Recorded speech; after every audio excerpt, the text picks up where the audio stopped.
Former Trump official Fiona Hill. The president's actions have put us on the brink of civil war. That's not true.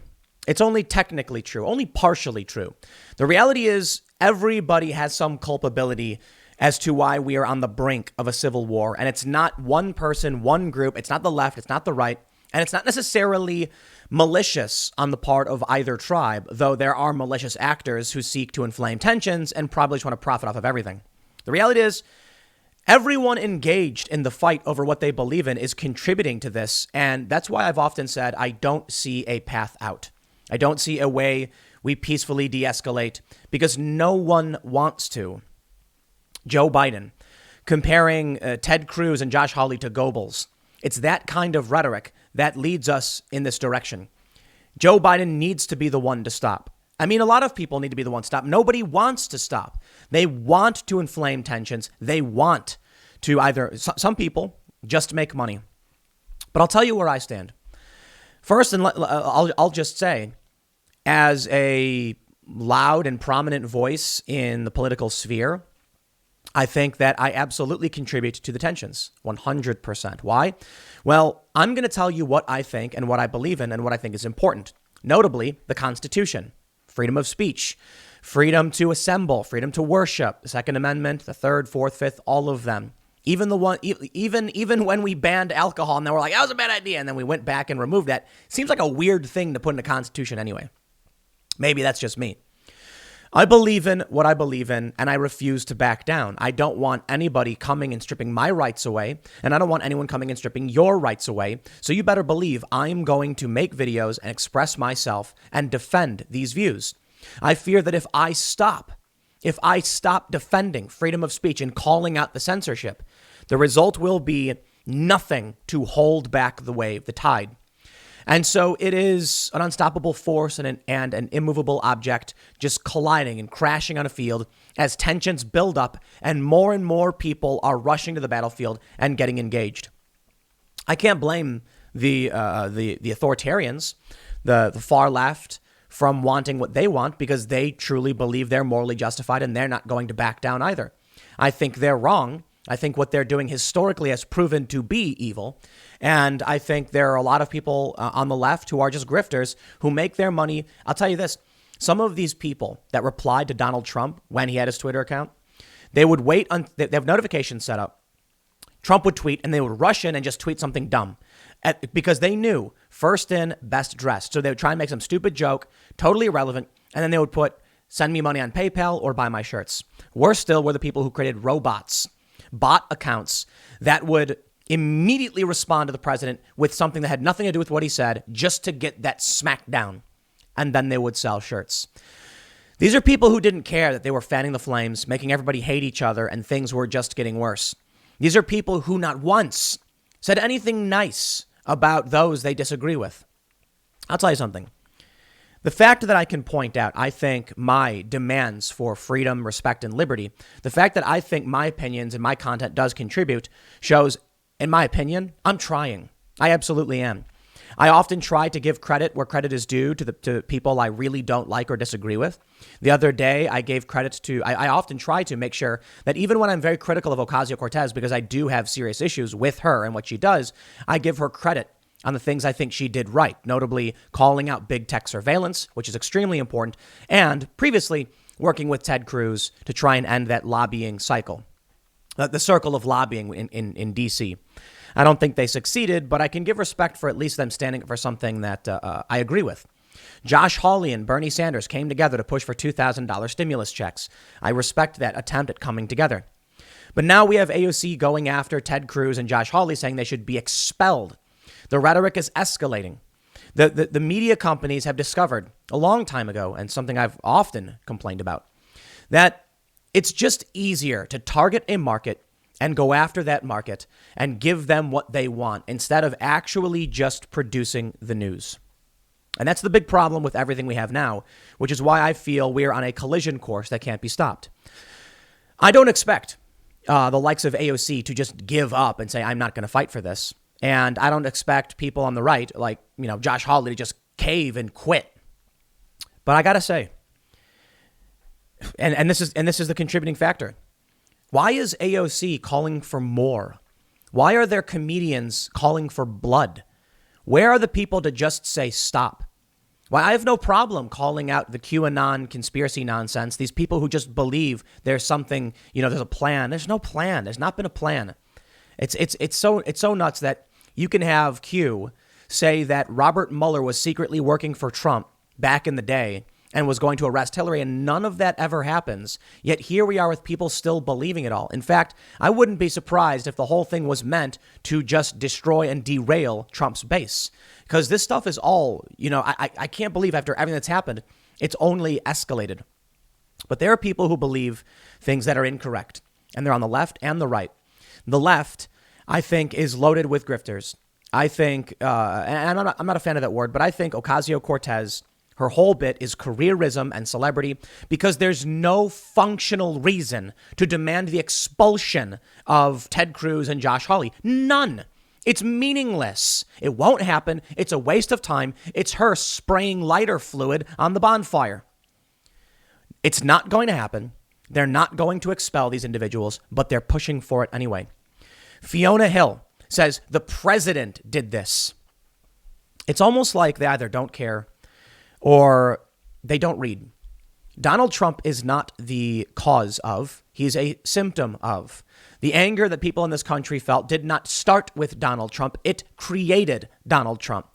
And the sooner people realize that, the sooner we can probably start to solve these problems and figure out how we lower the tensions. I don't think we'll be able to get to that point. Not because I'm being pessimistic. I think it's silly when people say it's a bit pessimistic or black-pilled or whatever. Just because the writing is on the wall. I mean, am I supposed to lie and pretend like the equation laid out before us leads to a peaceful hand-holding and hugging under a rainbow? If someone came to you and said 2 + 2 = 4, and you said that was pessimistic, I'd say, no, it's just what it is. I don't want it to be that way. Maybe 2 + 2 should be 5, like many people want. And there you can see that's what they do on the left. They'll just try and change definitions and ideas so that their world fits whatever it is they want, instead of adapting and realizing the world is not candy canes and rainbows all the time, that there's conflict sometimes. And when we look at what's going on and we look at what happened in D.C., we can see the escalation. I'm tired. I'm frustrated and I am tired because since the 6th, the news has been nothing but the Capitol, Trump, the Capitol. And at a certain point, I get it. Okay, it was a very serious moment. But come on now. Are we moving forward or not?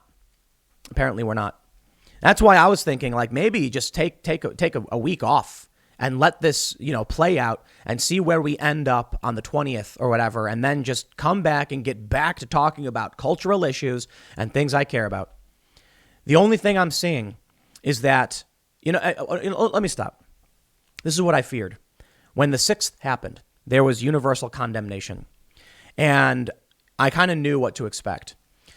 Immediately, everybody would say it was bad, and they'd back away and say, this is awful.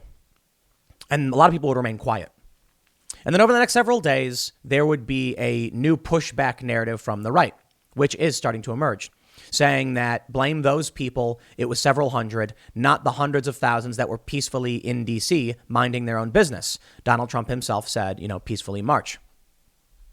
But now we're seeing pushback. We're also seeing I guess you can call it a media bloodlust. The fact that news organizations are built around inciting people and making them angry just goes to show that there's no exit. There's no off-ramp. So I'll tell you, people will say that my content is just rage bait or whatever. And I recognize that. And I say, and that's what my point is, the first bit of this segment, that I'm going to keep pointing out things that I think are bad, and I am going to try and, fight for what I believe in. So when I see stories and I'm like, that's crazy, I will talk about them and I'll give you my opinions. But I think about the people who go on the ground and just film the cops in every circumstance. People who go around just filming police, trying to find that moment. You ask the question, like, why were they filming? The people who take statistical anomalies and turn them into mainstream groundbreaking stories. So, for example, the general idea is this. if we have, what do we have? Hundreds of millions of interactions with police. And we have 13 unarmed black men in 2019 being shot and killed. Those are tragedies. There should be accountability. But when they become the headlines and it's the only thing you hear, it results in people starting to lose their minds. And then, of course, my channel is derivative of the news cycle. When the news cycle hits, I then come in and give my thoughts. Sometimes, as much as the left really doesn't want to admit it, maybe I would say around 20% of what I do is just overt journalism, in the sense that a lot of what I'm producing is just political commentary, opinion. But the legit journalism is like, I often fact check. I fact check basically every single story I pull up, unless it's an opinion piece, and you can't fact check an opinion. Or I'll actually pull up bills and read the bills and do things like that. But there are a lot of people who dedicate their entire platform to just finding out how they can inflame, because it will get them that traffic. And I often have to think about this too when I'm putting titles and things together. And a lot of people complain saying, oh, that title's too bombastic. And I'm like, there's a line between trying to downplay what's going on and overhyping what's going on. I'm sure there are moments where you can criticize me and say that was a bit over the top, maybe, but I try to, I take these things seriously when I'm titling and when I'm putting together thumbnails and things like that. Like the other day when Nancy Pelosi requested of the Joint Chiefs of Staff to sever Trump from the chain of command, which they said was a military coup. I had to make the choice of, do I say Nancy Pelosi called for, asked the Pentagon to stage a military coup, or out of an attempt to not sound too hyperbolic or bombastic, do I just say, oh, it was an accident. It was an accident. Or do I just call it what it is? These are conversations that probably don't happen in many of these newsrooms, which is what's really leading us to some kind of civil war. House Democrats briefed on 3 more plots potentially targeting Congress. Axios reports Capitol Police briefed House Democrats on Monday about 3 more potentially violent planned demonstrations in D.C., with at least one involving a plot to assassinate lawmakers as part of an insurrection, Huffington Post first reported. That's serious, okay? So I hope they double their security. I hope they lock that place down, and I hope we can make it through these next 10 days peacefully. But I think there are people on the left and on the right who have been waiting for some kind of instability to take advantage of it. And that's why I think we are in dangerous waters. Now, I want you to read this. I want you to hear this. House Democrats briefed on 3 more plots potentially targeting Congress. Think about what Axios choose to use as a title. Now, they say Huffington Post first reported this, and the Huffington Post says House Democrats briefed on 3 terrifying plots to overthrow the government. You see? You see the difference? The Huffington Post knows who they're targeting. They know what they're trying to do, and they know why they're trying to do it. And this is the downward spiral and the death decay of our country, which is why I announced a while ago that 1, I was reducing the amount of content I was producing, and 2, going to be launching a vlog, and 3, focusing more on the Timcast IRL podcast. The Timcast IRL podcast is much more conversational, and there's an opportunity for some pushback and some, calming things down. The vlog is about producing culture and being positive and inspiring. And I want to avoid things like this. A terrifying plot to overthrow the government. Leftists are the ones reading the Huffington Post. And they'll see that and they'll get scared. And they'll think, oh no, please embolden the security state. And I hate, to invoke Godwin's law, but there are conversations about how, Nazi Germany came to be and how Hitler gained the power he did. You had the Enabling Act, and you had the suspension of civil liberties. You had the burning of the Reichstag. And this isn't necessarily the same, but we just had a bunch of Trump supporters, many of them, not all of them, ransack different parts of the Capitol building. Maybe ransack's a bit strong, but there was damage done. It's funny to see the videos of people calmly walking through velvet ropes, peacefully and respectfully, and being led in by cops. And then other videos where people are beating the crap out of cops and storming through the barriers. There's a lot to talk about there, which if you're listening to the podcast, you've already heard, but for everyone else, I'll get to later today. So the left is trying to frame this as much as possible. And I think their framing is going to win. If you look at something like Wikipedia, it is now become an aggregate of opinion. That's right. So if you look at a personality and their Wikipedia profile, it'll say something like a far right, alt-right conspiracy theorist, right? And those are opinions. They are. To understand why it's an opinion and why it's not true, you simply have to look at how the court handles defamation law. If someone calls you far right, you can't sue them for defamation in no context. None. You could be a socialist, communist cheering on China, and they will still call you far right. Believe it or not, the left believes China is far right. Someone will then write an article saying you're far right. And then what happens is 20 other outlets will regurgitate the same thing without doing any fact checking, knowing, or caring. They'll then go on Wikipedia and say, you are far right. We have 20 sources that proves it. Instead of providing any real tangible evidence as to what you've said and what you believed, they just go by what the media claims. This is not necessarily great historical record, but you have to understand, as much as you might disagree with Wikipedia, not like how it works, it is being treated as a historical record, as an aggregate. And it's showing you what the media has been producing and putting together. So now the narrative is being solidified. Trump insurrectionist assassins were breaking into the Capitol to execute politicians. May be true for some of the people. It may be true for a small group of crazy people. It's probably true of Antifa as well when they set up autonomous zones and when they literally killed people. But the overwhelming majority of people who protested for George Floyd were peaceful. Now, I've pointed out many, many times, and I've praised the people who lay down on the sidewalk and put their hands behind their back. I thought that was fantastic. Nonviolent civil disobedience generated tons of positive press. But what we then get is the media downplaying the extent of the violence and destruction that came from it, some of the worst we have ever seen in this country.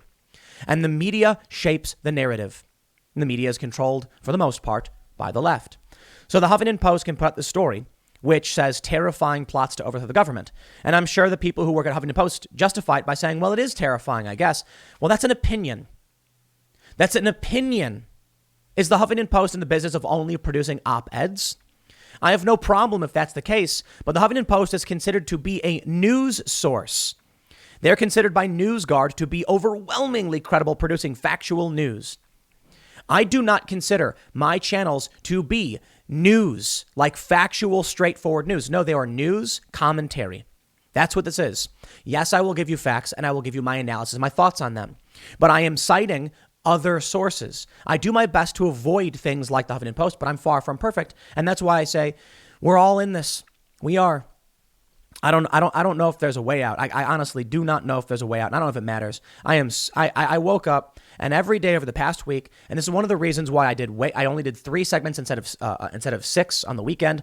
And I'm even down from doing 6 per day. I used to do 10, 1, 4 p.m. and then 6, 6:15 and 6:30 for all my segments. I got rid of the 6 p.m. segment saying, you know what? It's too much. It's people are just, it's too much. We need something else. Now, in this past week, it has been, the way I described it the other day on the IRL podcast is you open up Twitter and it's just, you immediately hear a scream, just screaming. That's all you hear. You're scrolling through and it's just screams from everyone. I posted something like this on Twitter that I said it was just people out for blood. And there are a lot of people saying, I don't know, all I see is video games. All I see is comic book reviews. And I'm like, okay, I get it. Right. That's who you follow. I'm following Reuters, the New York Times, prominent left-wing journalists, right-wing news organizations. I am following the political news cycle and the news cycle in general. And what I am seeing is just screaming at the tops of people's lungs. Every post, an extreme. Now, of course, where I end up on this is with tacit support from the true Trump believers who for a long time followed me and supported me because I was defending Trump because the media was being completely unreasonable. And the joke I often made, and many others have made, is stop making me defend Trump, please. But once we get to the point where we see the QAnon stuff is completely unhinged and many of these people storming the Capitol are nuts, then they start saying, oh, Tim sold out and they don't like it. And I said this would happen. There's reason, and there's being reasonable, and there's being rational. I think most Trump supporters are, because I follow them, and I see what they're saying, and I see Mike Cernovich and Scott Adams and Will Chamberlain, and I see their reasonable approach to Trump having lost the fight. And then I see people who just refuse to back down, believing there's some kind of plan, and they don't want to give up. So there are people on Twitter, And there are moderates, libertarians, and I think really, maybe what we're really seeing is the libertarians had a passive agreement with conservatives for free speech and stopping the woke insanity. Just passive. Not every libertarian, because libertarians aren't all the same and don't always get along. Some people claim to be libertarians aren't really libertarians. But I think what we saw is who are the people who believe in liberty and freedom, be it left libertarianism or right libertarianism, siding with? Well, many right libertarians hated Trump, many left libertarians hated Trump, and many right libertarians said, at least Trump's not that bad, and many left libertarians said similar. It was not so many left libertarians, though. Although I will say that they're certainly not in favor of Joe Biden and the establishment. I guess what we're seeing now is, it goes back and forth between the authoritarian factions. Those who have power will use it, and they demand it. And when they're in a weaker position, they beg, help, I'm under attack. And that's the people we got to avoid, the authoritarian types. We mustn't defend them. The people who think they have a right to just take things, take over, and hurt you and hurt others. I don't know how we slow things down or how we stop things.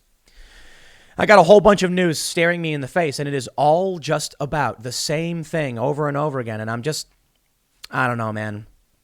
I thought about, you know what, just taking the day off again and doing just IRL podcast tonight, because it's a lot simpler to have that conversation with some friends about what's going on, because I am sick of just seeing the same stories times 10 every day. They say, here's the Capitol, the riots again. Guess what? It's worse than you thought. And they are just beating it down and hammering it and screaming at the top of their lungs. And I'm just like, I don't want to talk about it. It was bad. And people need to chill out. But are we supposed to just keep screaming at the top of our lungs? Am I supposed to look at this news? Cops are being arrested. A cop was arrested. No joke. A cop was arrested. Some are suspended. Some are under investigation. Democrats are calling for expulsion. And here we go. No, I'm going to cover it. I'm going to talk about it. Why? Because it is important. And I think people need to know what's going on. But at a certain point, I think people are just losing their minds. That's why I give the shout out to Scott Adams and Mike Cernovich, because they seem to have reached their breaking point where they're like, dude, this is going crazy. And they're right. So what becomes of us and all of this? When you see the Huffington Post's framing, I don't blame them for the framing. If they think it was terrifying, though, that's by all means.